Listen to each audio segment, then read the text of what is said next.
ప్రేమ అన్న పేరులో, డేటింగ్ అనే పేరులో దేహాలని అబ్యూస్ చేసుకుని పాడైపోయి, ఇంకా నాకు ఇది అయిపోయింది కాబట్టి నేను పెళ్లి చేసేసుకుంటాను.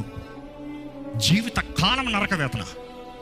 You see, sex before marriage is fornication. Bible ప్రకారం fornication, it is a sin. Let me clarify something. Just because you had sex before marriage does not make you husband and wife. You understand? And there is a consequence for it.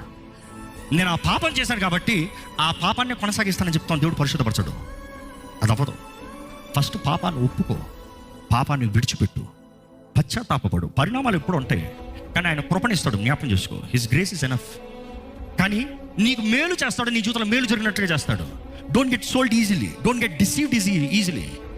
ఇదిగో అక్రమ కార్యాలు, దుష్టుడు, దేవుడిని దూరం చేసేవాడు, నీ జీవితాన్ని పాడు చేసేవాడు, ఏ మాత్రం జీవితంలో గమ్యం లేనివాడు, నేను మోసపరిచి ట్రాప్ చేసి ఉంటే అందులో ఉంటావా?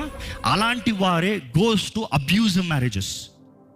జీవిత కాలం నరక వేదన, అబ్యూస్, ప్రతిరోజు అబ్యూస్.